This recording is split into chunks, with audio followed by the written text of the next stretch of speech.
हम इस वक्त रिकंसाइल कर रहे हैं स्टैंडर्ड कॉस्ट को एक्चुअल कॉस्ट के साथ। अब मेरे साथ साथ चलना है, मेरे अल्फाज को सुनना है, समझना है। अगर मेरी एक्चुअल कॉस्ट मेरी स्टैंडर्ड कॉस्ट से ज्यादा आए तो ये मेरा एडवर्स वेरिएंस है कि फेवरेबल वेरिएंस है?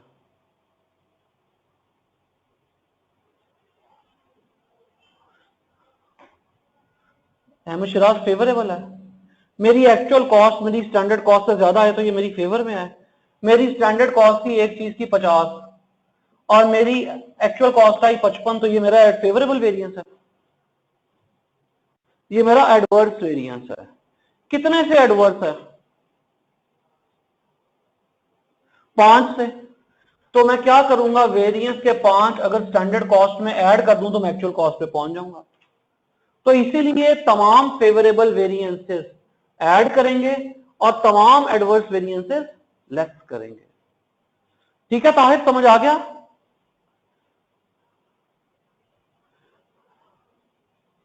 मैंने उल्टा लिख दिया, तमाम एडवर्स वेरिएंसेस ऐड करेंगे और तमाम फेवरेबल वेरिएंसेस लेस करेंगे। तमाम एडवर्स वेरिएंसेस ऐड करेंगे और तमाम फेवरेबल वेरिएंसेस लेस करेंगे। ठीक है बेटे जी। इफ्रा, अब आपका सवाल रह गया बेटी। ठीक है बेटा, 10.6 की calculate BOAR budgeted overhead absorption rate. अच्छा जी, देख लेते हैं बेटी, अभी देख लेते हैं। मैंने निकाल लिया है। हाँ मैं करता हूं बेटा, आप सब लोग निकाल लें 10। महम मैं आपका बेटे भी क्वेश्चन नहीं पढ़ा, अगर बुरा ना बनाए तो पहले मैं इफ्रा के सवाल का जवाब दे दूं, फिर मैं आपके क्वेश्चन पे आऊंगा। तो अभी हम सब लोग इफ्रा का क्वेश्चन हैंडल करते हैं 10.6। बारी बारी है ना बेटे, जो पहले पूछेगा उसकी पहले बारी। 10.6 यहां ना 10.6 के सवाल को समझना पड़ेगा। ठीक है, 10.6 का क्वेश्चन है कि आप सब लोग निकाल लें। मैं स्क्रीन पे नहीं दिखा रहा, स्क्रीन पे बिकॉज मुझे कुछ लिखना है, तो आप लोग अपने पास फिजिकली ओपन कर लें। 10.6 है, production manager is studying the cost report for the 6 months that was just ended. The production department incurred variable overhead cost of 6,80,000 and under absorbed overheads of 46,200. The actual direct labor hours worked in the department were 48,000, which was 2,000 less than the budgeted. Calculate the budgeted overhead absorption rate per labor hour. हाँ, अब इसके लिए इफ्रा का नाम ले रहा हूं, आप सब उसमें मुखातिब हैं। हमें ना अंडर ओवर का फॉर्मूला देखना पड़ेगा। आप सब लोग अंडर एब्जॉर्ब और ओवर एब्जॉर्ब का फॉर्मूला लिखें। वालेकुम अस्सलाम फजल। फॉर्मूला लिखे अंडर एब्जॉर्ब ओवर एब्जॉर्ब।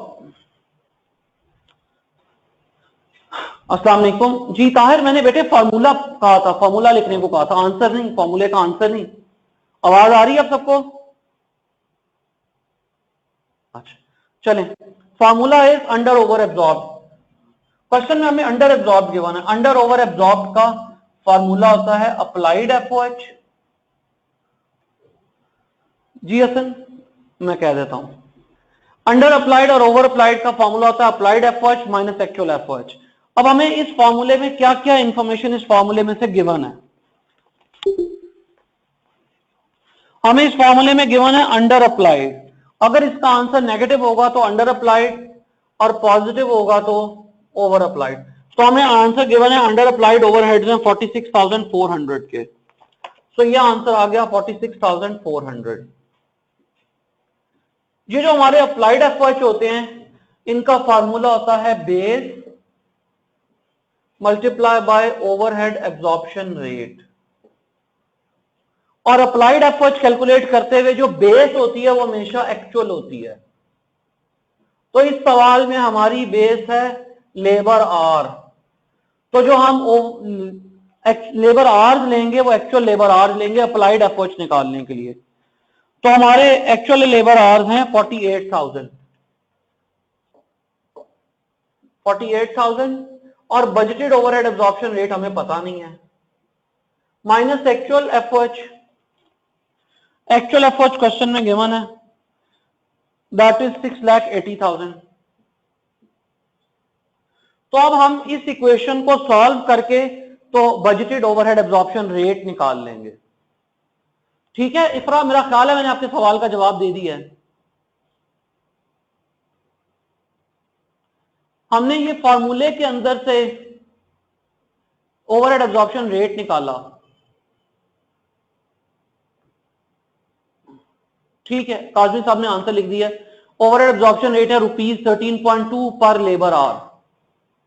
जी इफ्रा बेटी कुछ और पूछना है, किसी और ने इस सवाल में कुछ पूछना हो 10.6 में? जी ताहिर, मैं बेटा अभी 10.6 का कह रहा हूं ताहिर, 10.6 में कुछ पूछना तो, अदरवाइज आप अपना क्वेश्चन टाइप करें। इन द मीनवाइल पहले मैं माहम के सवाल का जवाब दूंगा। ताहिर आप अपना क्वेश्चन टाइप करते रहें, मैं पहले माहम का सवाल पढ़ लूं। बेटी ये किस सवाल की बात कर रही हैं? Sir in volume variance just capacity variance is calculated. किस क्वेश्चन को आप रेफर कर रही हैं? 10.6 कैपेसिटी वेरिएंस इज कैलकुलेटेड। अच्छा मैं देख लेता हूं 10.6 का आंसर। इफ्रा बेटा पिटाई आपकी होने वाली है। आंसर ठीक है, इक्वेशन को इस तरफ लाएं, ये माइनस की फिगर को इस तरफ लाएंगे तो ये हो जाएगा 6,80,000 प्लस हो जाएगा ना इधर आके -46,400 is equal to 48,000 multiply by overhead absorption rate. तो मैं इक्वेशंस को अदल बदल कर दूं तो 48,000 into overhead absorption rate is equal to जी 6,80,000 minus 46,400 what is it? This is 633,600। ये 633,600 क्या है? ये हमारे अप्लाइड एफओएच है, ठीक है। तो दिस OAR होगा 633,600 डिवाइडेड बाय 48,000, 13.2 ही आता है। इफ्रा आप क्या गलती कर रही हैं, आप बताइए।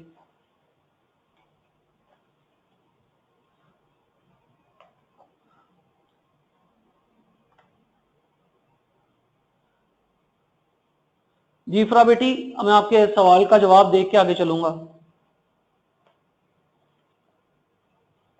हाँ which is wrong, which is wrong. अब समझ आ गई बेटी आपको फिगर्स की? इफ्रा कुछ पूछना है इस सवाल में और? इफ्रा आपका सवाल का जवाब नहीं आ रहा बेटा।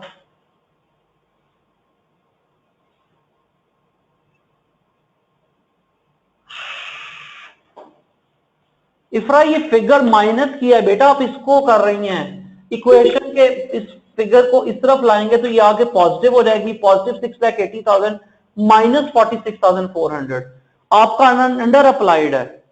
उस तरफ आंसर पॉजिटिव 46,400 नहीं है, ये आप गलती कर रही हैं जो मैंने सर्कल किया है। कोई बात नहीं बेटा, चलिए मां मुझे आपका सवाल भी समझ आ गया है, ठीक है बेटा। मैं आपके सवाल का माय प्लेयर बेटी, मैं आपके सवाल का जवाब देता हूं। वहां मैं जरा फॉर्मूला जरा पेज निकाल लूं। चलिए यहां पे आप देखिए, मैंने जो फिक्स्ड ओवरहेड वॉल्यूम वेरिएंस का फॉर्मूला आपको बोर्ड पे लिखा था वो पर यूनिट था। ये standard overhead absorption rate per unit है और इसीलिए अंदर एक्चुअल प्रोडक्शन है और माइनस बजटेड प्रोडक्शन है।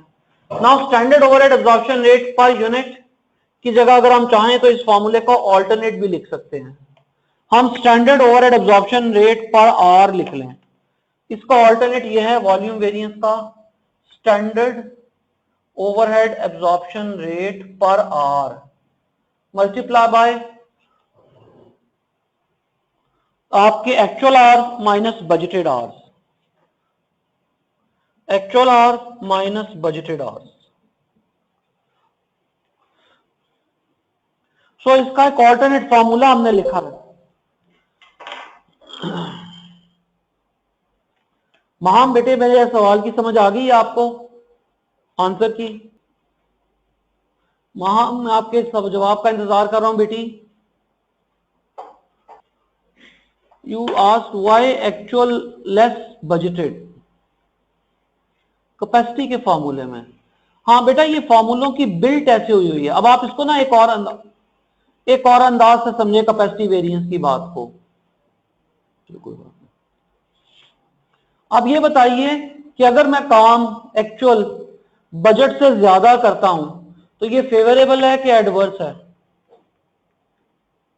बजट बनाया हुआ था माहम 10 घंटे पढ़ेंगी और माहम ने 11 घंटे पढ़ा, तो ये फेवरेबल है कि एडवर्स है? फेवरेबल है। बस यही सवाल का जवाब है बेटा, क्योंकि हमने हमेशा ये तय किया था कि हम ब्रैकेट के अंदर वाली चीज को ऐसे एडजस्ट करेंगे कि आंसर पॉजिटिव आए तो फेवरेबल, नेगेटिव आए तो एडवर्स।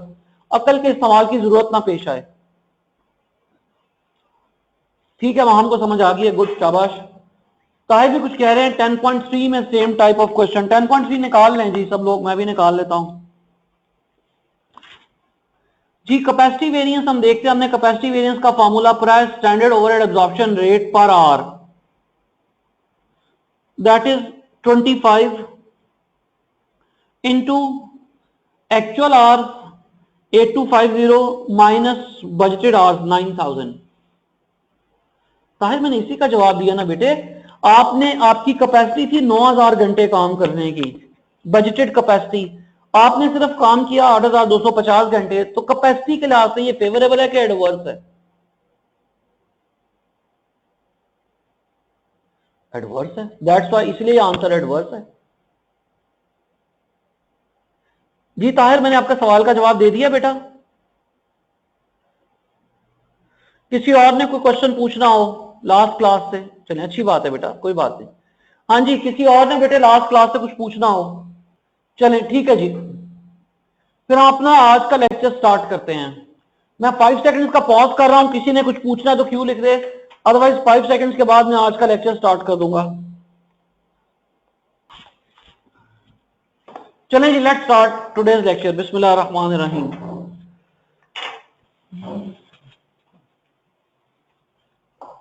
हमारा आज का लेक्चर स्टार्ट होता है सेल्स के वेरिएंसेस से। सेल्स के वेरिएंसेस के लिए मैं बेस बनाऊंगा मटेरियल के वेरिएंसेस को, बिकॉज मैंने सारे फॉर्मूला मटेरियल के वेरिएंसेस से ही डिराइव कराए हैं। तो मेरा पहले मैं मटेरियल के फॉर्म वेरिएंसेस लिखता हूं ताकि उससे डिराइव कर सकूं। तो मेरा मटेरियल का कॉस्ट वेरिएंस ये बराबर होता है standard material cost of actual output minus actual material cost, और मटेरियल का प्राइस वेरिएंस बराबर है actual quantity purchased into standard price minus actual price, और मटेरियल का क्वांटिटी वेरिएंस बराबर है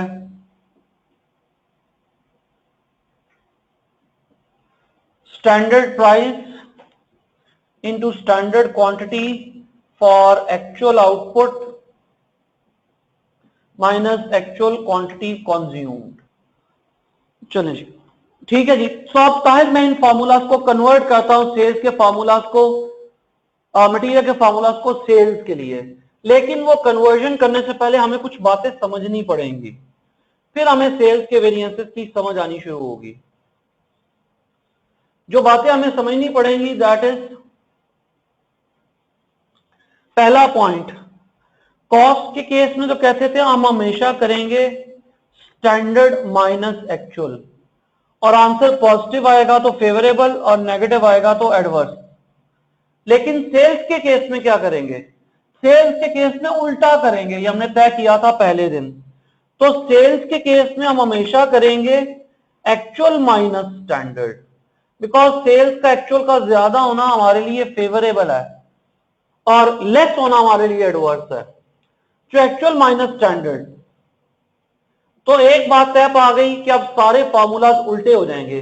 जो चीज ब्रैकेट में पहले थी वो ब्रैकेट में बाद में आ जाएगी, जो ब्रैकेट में बाद में थी वो ब्रैकेट में पहले चली जाएगी।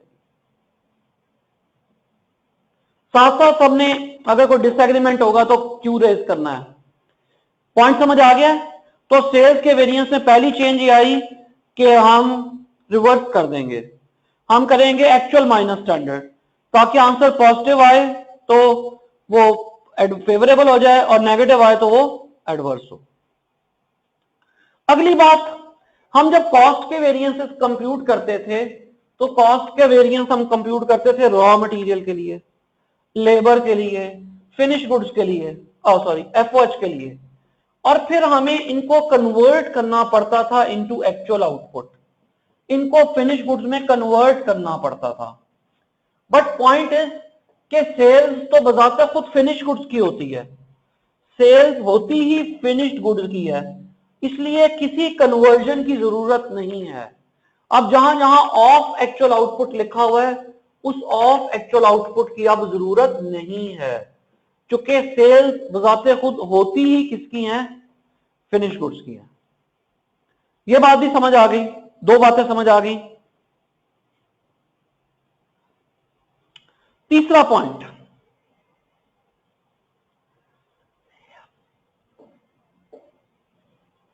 जब हम रॉ मटेरियल की बात करते थे तो ये चांस था कि रॉ मटेरियल की क्वांटिटी परचेज क्वांटिटी कंज्यूम से ज्यादा भी हो सकती है, कम भी हो सकती है, बराबर भी हो सकती है। लेकिन जब हम सेल्स की बात करते हैं, ये बात बड़े ध्यान से सुननी है, जब सेल्स की बात करते हैं तो सेल्स तो होती ही फिनिश गुड्स की हैं, और उन सेल्स ने अल्टीमेटली इनकम स्टेटमेंट में जाना होता है, और इनकम स्टेटमेंट में जाके हम मैचिंग प्रिंसिपल के तहत हर चीज हमेशा क्वांटिटी सोल्ड की लाते हैं। इसका मतलब है क्वांटिटी परचेज की जगह भी क्या आएगा, क्वांटिटी सोल्ड, और क्वांटिटी कंज्यूम की जगह भी क्या आएगा, क्वांटिटी सोल्ड। इसका मतलब है यहां पे भी आएगा quantity sold, actual quantity sold, और यहां पे भी आएगा एक्चुअल क्वांटिटी सोल्ड। ये तीसरा पॉइंट स्टेप आ गया। यहां तक कोई प्रॉब्लम तो क्यों लिखी है, वरना मैं चौथी बात पे आता हूं।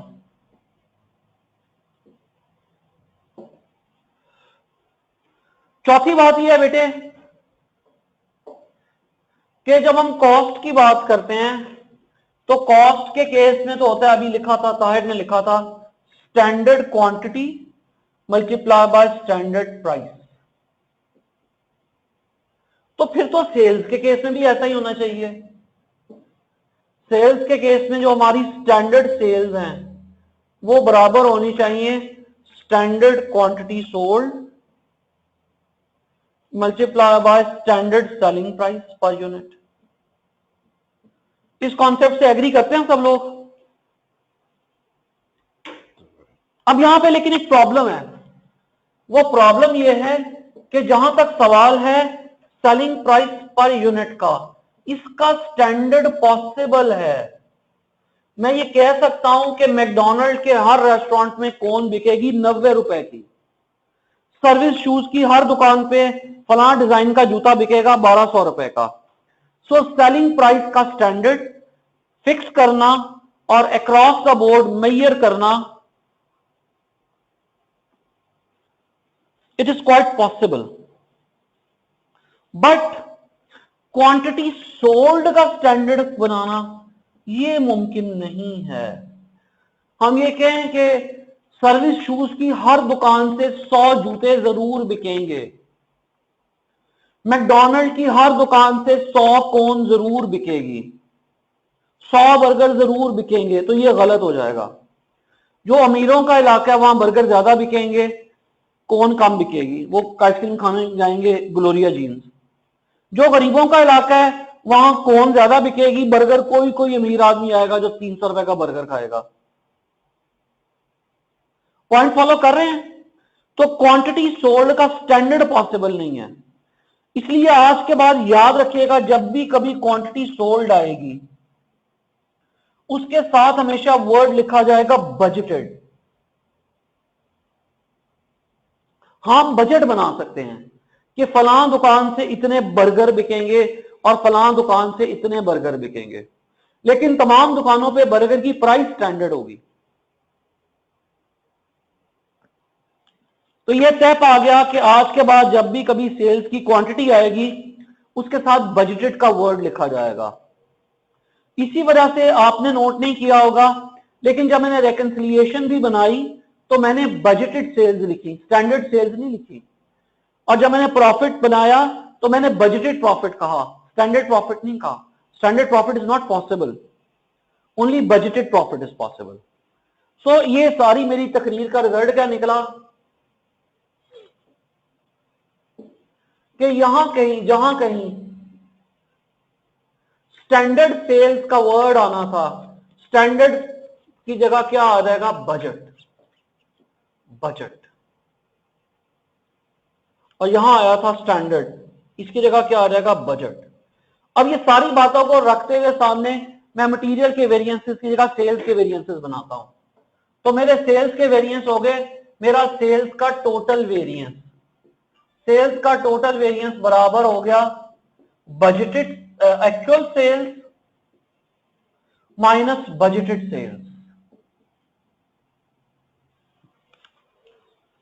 और उसके बाद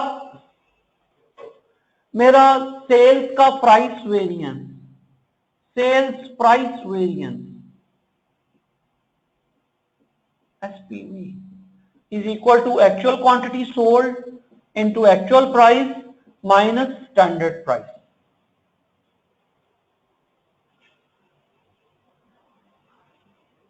ठीक है हसन, इसको इस तरह भी कह सकते हैं, शाबाश, बात को जैसे आपने कहा। तो मटेरियल के क्वांटिटी वेरिएंस की जगह सेल्स का क्वांटिटी वेरिएंस, और इसको सेल्स का वॉल्यूम वेरिएंस भी कहते हैं। तो सेल्स का वॉल्यूम वेरिएंस बराबर हो गया standard price per unit multiply by actual quantity minus budgeted quantity. अब ये जो मैंने रेड से लिखा, ये सेल्स के वेरिएंसेस हैं जो हमने ऑल्टर करके बनाए हैं मटेरियल के वेरिएंसेस को। किसी को इसमें कोई प्रॉब्लम तो क्यों लिखें, अदरवाइज खामोश। Quantity variance Waqas is standard price per unit into actual quantity minus budgeted quantity. Material का भी यही होता है ना, standard price unit into standard quantity minus actual quantity. तो हमने अंदर की चीज को रिवर्स कर दिया, standard price into actual quantity minus budgeted quantity. चलें जी, अब 3-4 मिनट्स ब्रेक, जरा नमाज पढ़ लें असर की, मैं भी पढ़ लूं, आप भी पढ़ लें। सो 3-4 मिनट्स ब्रेक, तो फिर हम 2-3 मिनट के बाद मैं दोबारा क्लास रिज्यूम करता हूं। जब आप लोग नमाज पढ़ के वापस आ जाएं तो यस कह दें। जी अस्सलाम वालेकुम, मैं वापस आ गया हूं, जब बाकी लोग वापस आए तो बता दें। ठीक है बेटा, करें आगे शुरू पे पढ़ाई।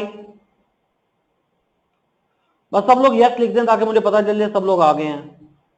चलें ठीक है जी। तो हम बात कर रहे थे सेल्स के वेरिएंसेस की। सेल्स का टोटल वेरिएंस बराबर है actual sales minus budgeted sales, sales का प्राइस वेरिएंस, सेल्स का क्वांटिटी वेरिएंस। यहां तक हमारी बात हो गई थी। अब हम बात को इससे आगे बढ़ाते हैं। हमने अभी कहा कि हमारा टोटल सेल्स वेरिएंस बराबर है actual sales minus budgeted sales, और सेल्स का प्राइस वेरिएंस बराबर है actual quantity sold into standard price, उल्टा लिख रहा हूं, actual quantity sold into actual price minus standard price. और सेल्स का वॉल्यूम वेरिएंस, सेल्स का वॉल्यूम वेरिएंस बराबर है standard price per unit into actual quantity sold minus budgeted quantity. यहां तक बात समझ में आ रही है? अब बेटे जरा बात अब जरा टेक्निकल होने लगी है, इसलिए ध्यान से आंखें खोल के कान खोल के हाजिर रह के सुननी है।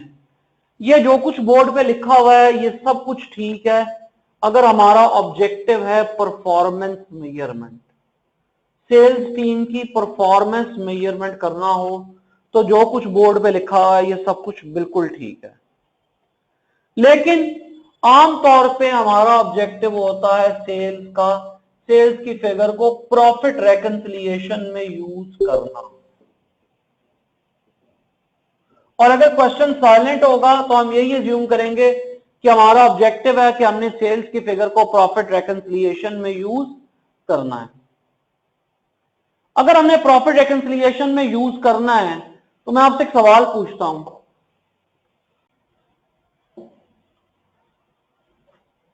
ये मटेरियल के वेरिएंसेस हैं। मटेरियल का कॉस्ट वेरिएंस जो स्प्लिट होता है बिटवीन मटेरियल प्राइस वेरिएंस और मटेरियल क्वांटिटी वेरिएंस। तो मैं प्रॉफिट रेकंसिलिएशन में कितनी, मटेरियल का कॉस्ट वेरिएंस है 70 रुपए, मटेरियल का प्राइस वेरिएंस है 40 रुपए और क्वांटिटी वेरिएंस है 30 रुपए। अब मेरे पास क्या ऑप्शन है, मैं प्रॉफिट रेकंसिलिएशन में मटेरियल के वेरिएंसेस कितनी तरह से ले सकता हूं? सोच समझ के जवाब देना है। दो तरह से। कौन कौन सा तरीका? लिख दें वो तरीका। एक ये कि मैं डायरेक्ट ओवरऑल कॉस्ट वेरिएंस लिख लूं कि मेरा मटेरियल कॉस्ट वेरिएंस है 40 रुपए, या दूसरा तरीका ये है मैं कहूं मेरा मटेरियल प्राइस वेरिएंस है 40 और मटेरियल वॉल्यूम वेरिएंस है 30। क्या मैं दोनों लिख सकता हूं इकट्ठे, यानी कि मैं कॉस्ट भी लिख दूं, प्राइस भी लिख दूं, क्वांटिटी भी लिख दूं? नहीं।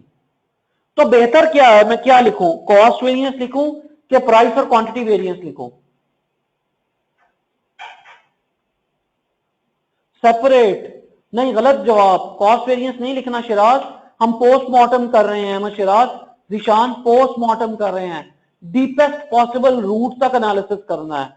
तो डीपेस्ट पॉसिबल रूट तक एनालिसिस कैसे होगा, हम क्या करें, मटेरियल का प्राइस वेरिएंस लें और मटेरियल का क्वांटिटी वेरिएंस लें। ठीक है, समझ आ गई अहमद शिराज जिशान? एक और तरीके से समझते हैं, हमारा फिक्स्ड ओवरहेड का कॉस्ट वेरिएंस, फिक्स्ड ओवरहेड का कॉस्ट वेरिएंस स्प्लिट होता है between fixed overhead expenditure variance, fixed overhead volume variance और volume variance between capacity variance and efficiency variance. अब आप लोग मुझे बताएं फिक्स्ड ओवरहेड के वेरिएंसेस को प्रॉफिट रेकंसिलिएशन में लेने के कितने तरीके हैं? मैं फिगर्स लिख देता हूं, ये है 100, ये है 40, ये है 60, ये है 35, ये है 25। वकास का निशान काजमी का सही जवाब है। तीन तरीके हैं माहम, एक ये कि मैं डायरेक्ट कॉस्ट वेरिएंस ले लूं, डायरेक्ट 100 रुपया ले लूं। दूसरा तरीका यह है कि मैं एक्सपेंडिचर और वॉल्यूम लूं, 40 और 60 लूं। और तीसरा तरीका यह है कि 40, 35 और 25 लूं। समझ आ रही है वहां? तो सबसे अच्छा तरीका कौन सा है, क्या लूं? 3 वेरिएंसेस लूं। इसी वजह से आप लोगों ने शायद किसी ने नोट ना किया हुआ हो, नहीं किया हुआ तो अब नोट कर लें। जब हमने फॉर एग्जांपल हम लोग घर से करके लाए हैं पास्ट पेपर्स का क्वेश्चन 10.3, तो उसने जो 3 वेरिएंस कैलकुलेट करवाए हैं वो कैपेसिटी, एफिशिएंसी और एक्सपेंडिचर। जो वेरिएंस कैलकुलेट करवाए हैं कैपेसिटी, एफिशिएंसी और एक्सपेंडिचर, ये 3 वेरिएंस उसने कैलकुलेट करवाए थे 10.3 में। तो अल्टीमेटली उसने 10.3 के वेरिएंसेस को कहां यूज करना था? अल्टीमेटली 10.3 के वेरिएंसेस कहां यूज होने थे? शाबाश वकास, प्रॉफिट रेकंसिलिएशन में यूज होने थे। ठीक है, लॉजिक समझ आ रही है सबको? अब इसी लॉजिक के तहत बेटे उधर आते हैं, इसी लॉजिक के तहत सेल्स पे आते हैं। अब मुझे बताइए सेल्स में मुझे क्या करना चाहिए, सेल्स में मेरे लिए बेस्ट क्या है? अगर मैंने प्रॉफिट रेकंसिलिएशन में जाना है तो कौन कौन सा वेरिएंस लूं? 2 वेरिएंस, शाबाश। अगर मैंने प्रॉफिट रेकंसिलिएशन में जाना है तो मेरे लिए टोटल सेल्स वेरिएंस एग्जिस्ट नहीं करता। अब मुझे बनाना है सेल प्राइस वेरिएंस और सेल वॉल्यूम वेरिएंस। ठीक है, तो मैं अब मेरे लिए सेल प्राइस वेरिएंस और सेल वॉल्यूम वेरिएंस। अब मैं बात को आसान कर देता हूं, तो मैं यहां से मिटा देता हूं फालतू चीजें ताकि मुझे वो कंफ्यूज ना करें। तो जब भी मेरा ऑब्जेक्टिव होगा प्रॉफिट रेकंसिलिएशन तो मैं यहां लूंगा सेल प्राइस वेरिएंस और साथ लूंगा सेल्स वॉल्यूम वेरिएंस। यहां तक बात समझ आ रही है? लेकिन अब जिंदगी इतनी आसान नहीं है। अगर मुझे प्रॉफिट रेकंसिलिएशन के लिए यूज करना है तो सेल प्राइस वेरिएंस के फार्मूले में एक्चुअल तो सेम रहेगा, सेम फार्मूला, लेकिन सेल्स वॉल्यूम वेरिएंस का फार्मूला चेंज हो जाएगा। अब मैं सेलिंग प्राइस पर यूनिट नहीं लूंगा, डिपेंड करता है मेरा कॉस्टिंग सिस्टम कौन सा है। अगर मेरा कॉस्टिंग सिस्टम है एब्जॉर्प्शन कॉस्टिंग या मेरा कॉस्टिंग सिस्टम है मार्जिनल कॉस्टिंग। अगर मेरा कॉस्टिंग सिस्टम है एब्जॉर्प्शन कॉस्टिंग तो सेलिंग प्राइस पर यूनिट की जगह मैं लिखूंगा स्टैंडर्ड प्रॉफिट पर यूनिट। और अगर मेरा कॉस्टिंग का मेथड जो है दैट इज मार्जिनल कॉस्टिंग, तो मैं सेलिंग प्राइस पर यूनिट की जगह लिखूंगा स्टैंडर्ड कंट्रीब्यूशन पर यूनिट। तो दोबारा बोलता हूं, जब मैंने प्रॉफिट रिकंसिलिएशन बनानी होगी तो मेरा सेल्स वॉल्यूम वेरिएंस का फॉर्मूला बदल जाएगा, और सेल्स वॉल्यूम वेरिएंस में मैं स्टैंडर्ड प्राइस पर यूनिट की जगह अगर मेरा निजाम होगा एब्जॉर्प्शन कॉस्टिंग का तो मैं लिखूंगा स्टैंडर्ड प्रॉफिट पर यूनिट, और अगर मेरा निजाम होगा मार्जिनल कॉस्टिंग का तो मैं लिखूंगा standard contribution per unit. Noted? सबने नोट कर लिया है? दिमाग में नोट कर लिया, कॉपियों पे नोट किया कि नहीं? अब इसमें ना एग्जामिनर निशान सेल्स की फिगर में मार्जिनल एब्जॉर्प्शन नहीं होता, लेकिन प्रॉफिट तो रिकंसाइल करना है ना, आगे जाके प्रॉफिट तो टैली करना है ना बेटे, और प्रॉफिट में तो कॉस्ट भी आती है तो वहां कॉस्टिंग ऑटोमेटिकली आ जाएगी। अब एट टाइम्स एग्जामिनर आपकी हेल्प करता है, जब वो एब्जॉर्प्शन कॉस्टिंग फॉलो करता है तो ये जो वेरिएंस होता है ना सेल्स वॉल्यूम वेरिएंस, इसकी जगह क्या लिखेगा? Sales profit volume variance. तो जब उसने कहा सेल्स प्रॉफिट वॉल्यूम वेरिएंस तो वो आपको क्या इंडिकेट कर रहा है कि पीछे कॉस्टिंग सिस्टम कौन सा है?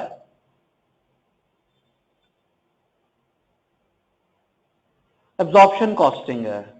और बाद जगह वो कहता है सेल्स वॉल्यूम वेरिएंस की जगह सेल्स कंट्रीब्यूशन वॉल्यूम वेरिएंस।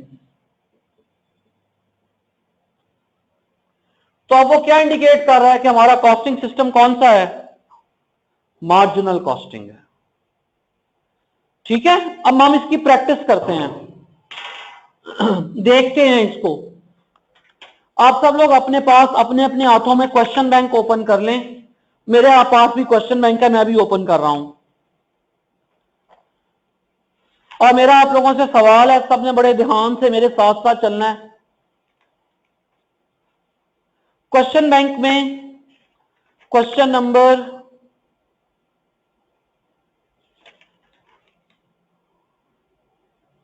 10.5 की रिक्वायरमेंट देखिए, 10.5 की रिक्वायरमेंट देखिए।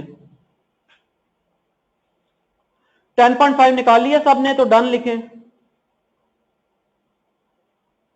10.5 की रिक्वायरमेंट देखिए, उसने कहा prepare operating statement means profit reconciliation using standard absorption costing, और दूसरा using standard marginal costing.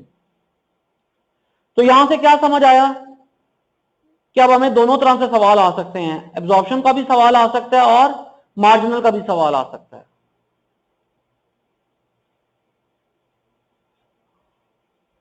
Clear है? चलें आगे। अब आप आइए 10.7। 10.7 में रिक्वायरमेंट से ऊपर लिखा हुआ है कंपनी यूजेस मार्जिनल कॉस्टिंग। तो अब हम सेल्स वॉल्यूम वेरिएंस कौन सा निकालेंगे? जब लिखा हुआ है marginal costing, sales contribution volume variance निकालेंगे। ठीक है, समझ आ गया? उसके मुकाबले में क्वेश्चन नंबर 10.8। 10.8 में बताइए कॉस्टिंग सिस्टम कौन सा होगा?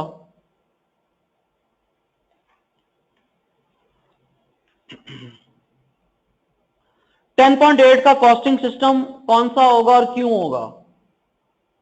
गलत जवाब है ताहिर आपका। काजमी रीजन भी लिखिए।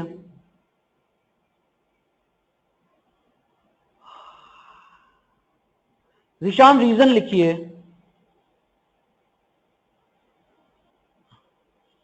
और अच्छा रीजन लिखिए ताहिर, और अच्छा रीजन लिखिए अहमद शिराज।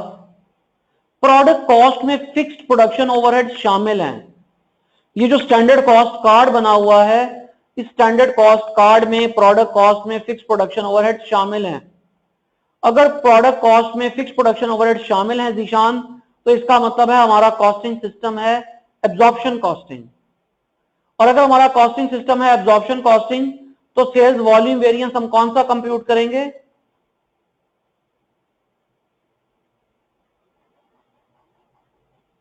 जवाब का इंतजार है। Sales profit volume variance. ठीक है जीशान, समझ आ रही है बेटे?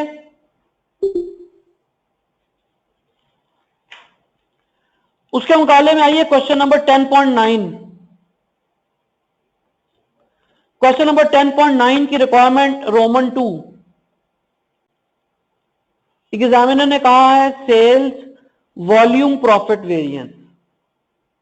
तो फिर 10.9 में कॉस्टिंग सिस्टम कौन सा है? एब्जॉर्प्शन कॉस्टिंग है। ठीक है, अब आइए question 10.10। Question 10.10 part A Roman 1 costing system. 10.10 part A Roman 1 marginal. वजह उसने कहा है sales volume contribution. So I think sufficient practice. तो सबको समझ आ गया? Hopefully point is clear now कि हमें सवाल बड़े ध्यान से देखने एग्जाम हॉल में बैठ के कि सवाल किसका है। अच्छा बेटा, स्टैंडर्ड कॉस्टिंग के चैप्टर में ज्यादातर बातें मैंने आपको बता दी हैं, ऑलमोस्ट सारी चीजें करवा दी हैं एक्सेप्ट फॉर वन थिंग, जब रॉ मटेरियल एक से ज्यादा हो। अब आपका आज का वीकेंड होमवर्क ये है कि आप लोगों ने, मैं बता देता हूं, जिस जिस सवाल में सेल्स के वेरिएंसेस हैं वो सवाल हल करके लाना है। सेल्स के वेरिएंसेस मैं बता देता हूं, आपका स्पेसिफिक होमवर्क आप लोग क्वेश्चन बैंक की निकाल लें, साथ साथ टिक करते जाइएगा। 10.1 हम ऑलरेडी कर चुके हैं, 10.2 पार्टली कर चुके हैं, नहीं भी किया तो खैर है, 10.3 ऑलरेडी कर चुके हैं, 10.4 कर चुके हैं, होपफुली आप सब लोगों ने कर लिया होगा क्योंकि मैंने इसके वेरिएंसेस इंडिविजुअली आपको करा दिए हैं। 10.5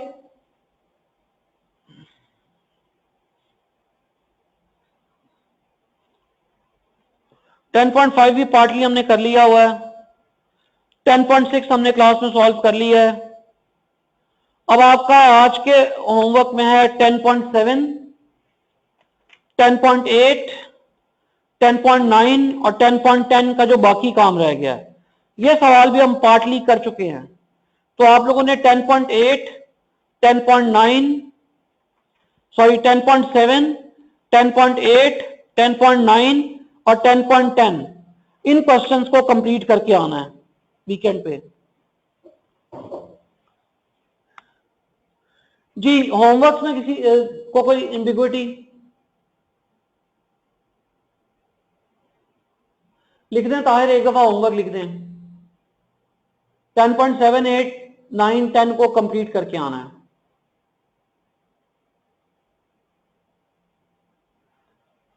टेन पॉइंट 10 में मिक्स वेरिएंस है, मैं देख देता हूं। नहीं बेटा 10.10 में मिक्स वेरिएंस नहीं है। अच्छा है, 10.10 काट दें जी, 10.10 ना करें। 10.7, 8, 9 जी 10.10 में मिक्स और यील्ड वेरिएंस है, वो रहने दें। आप 10.10 में सिर्फ सेल्स के वेरिएंस करके आइएगा, ठीक है विकास?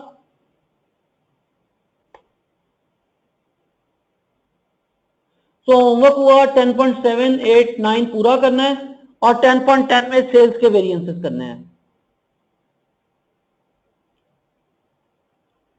चलो ठीक है जी, मेरी तरफ से आप लोगों को, रेगुलर क्लास के स्टूडेंट्स को, अस्सलाम वालेकुम एंड अल्लाह हाफिज। इंशाल्लाह बशर्ते जिंदगी मंडे को मुलाकात होगी।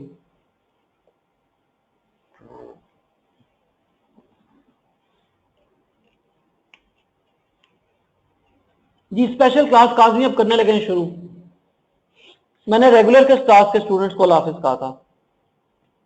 हाँ जी 30 सेकेंड्स पॉज, फिर स्पेशल क्लास शुरू करते हैं। अस्सलाम वालेकुम जी। जी जनाब, स्पेशल क्लास में मैं आप सब दोस्तों को वेलकम करता हूं। अहमद शिराज, अहमद जान कहाँ है आज, वो नहीं नजर आ रहा। फजल, काजमी, वकास, ताहिर, जिशान, आपका होमवर्क था ये, आप लोगों ने क्वेश्चन मार्जिनल एब्जॉर्प्शन कॉस्टिंग का 10.9 करके आना था, ये सॉरी D9 करके आना था जी। कौन कौन सा, कितने दोस्त अटेम्प्ट करके आए हैं D9? वकास साहब ने किया है, ताज साहब ने किया है, एम शिराज ने किया, जीशान ने किया है, फजल ने आधा किया है। जी आपके प्रॉब्लम्स हैं जो क्यों लिखी है, वरना मैं इसको रिवाइज करता हूं।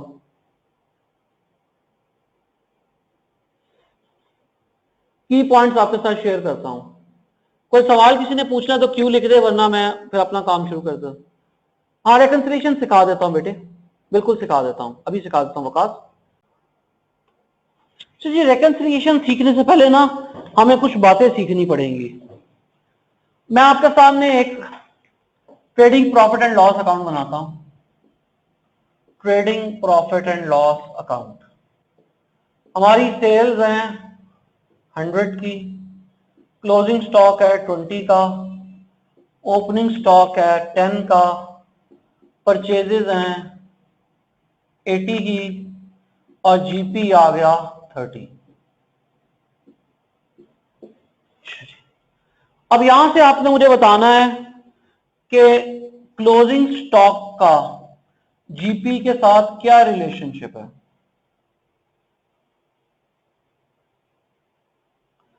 क्लोजिंग स्टॉक का जीपी के साथ डायरेक्ट रिलेशनशिप होता है निशान। क्लोजिंग स्टॉक बढ़ाएं प्रॉफिट बढ़ जाता है, क्लोजिंग स्टॉक कम करें प्रॉफिट कम हो जाता है। और ओपनिंग स्टॉक का जीपी के साथ क्या रिलेशनशिप होता है? इनवर्स रिलेशनशिप होता है, बिल्कुल ठीक है। अच्छा अब मैं यही बात जो ऊपर लिखी थी इसको एक और अंदाज से लिखने लगा हूं। मैं कहता हूं sales is 100 plus closing stock is 20 minus opening stock 10 minus purchases 80, तो मेरा जीपी आ गया 30। कोई प्रॉब्लम जी? ये जो मैंने बात लिखी है, अब यहां से एक असूल समझ में आ रहा है कि जीपी कैलकुलेट करते हुए क्लोजिंग स्टॉक ऐड होता है और जीपी कैलकुलेट करते हुए ओपनिंग स्टॉक लेस होता है। ये असल लेसन सीखना था कि जीपी कैलकुलेट करते हुए क्लोजिंग स्टॉक ऐड होता है और जीपी कैलकुलेट करते हुए ओपनिंग स्टॉक लेस होता है। लेसन लर्न समझ आ गई है तो यस कह दें।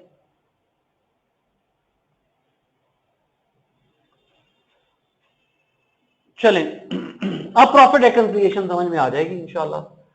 वैसे तो प्रॉफिट रिकंसिलिएशन के बहुत सारे तरीके हैं, लेकिन आमतौर पे एग्जाम में नंबर लेने के लिए जो तरीका शुरू होता है वो ये है कि आप किसी प्रॉफिट से शुरू हो जाएं, profit as per absorption costing से शुरू हो जाएं और आपने पहुंचना है profit as per marginal costing तक।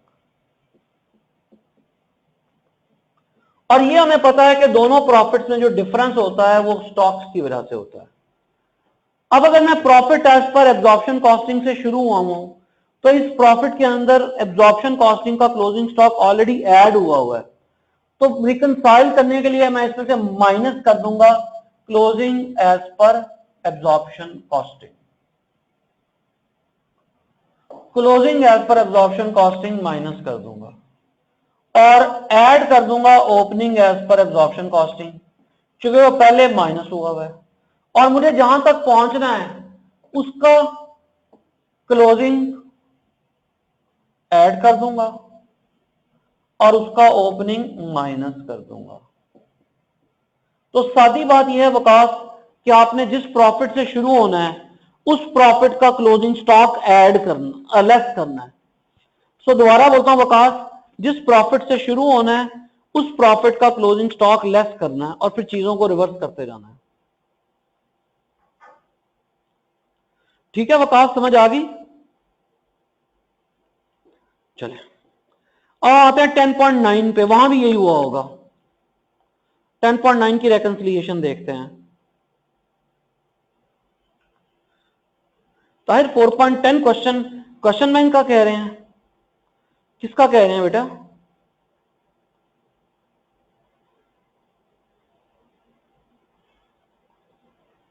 ताहिर मुझे आपके सवाल की समझ नहीं आई। अच्छा, हाँ जी, तो वकास ये देखिए, हम शुरू हुए थे profit as per marginal costing से, तो हमने मार्जिनल कॉस्टिंग का क्लोजिंग स्टॉक लेस कर दिया और मार्जिनल का ओपनिंग ऐड कर दिया, और फिर हमने closing stock as per absorption add कर दिया और closing stock as per opening stock as per absorption less कर दिया। और यहां पे नोट्स में मैंने आपको फॉर्मूला भी अंडर ओवर का लिख दिया है जी। 10.9 में किसी दोस्त को कोई प्रॉब्लम, सॉरी 10.9 कह रहा हूं, ये D9 में किसी दोस्त को कोई प्रॉब्लम तो क्यों लिखें, नहीं तो नो लिखें।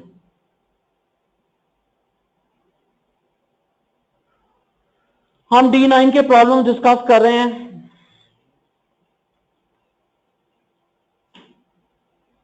चले, ठीक है, अगर इस टॉपिक की बाउंड्रीज में रहें तो this is the most difficult question.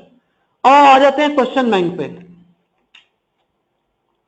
और सब लोग फिजिकली क्वेश्चन बैंक ओपन कर लें। ओवर द वीकेंड आप लोगों ने सॉल्व करना है क्वेश्चन नंबर 4.1, नोट कर लें 4.1,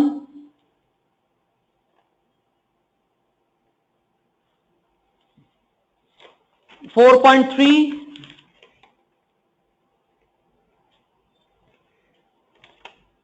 एंड 4.4। ये तीन सवाल आप लोगों ने वीकेंड पे करके लाने हैं, 4.1, 4.3 और 4.4। नोटेड, लिख दें तारीख, दोबारा लिख दें 4.1, 4.3, 4.4 क्वेश्चन बैंक।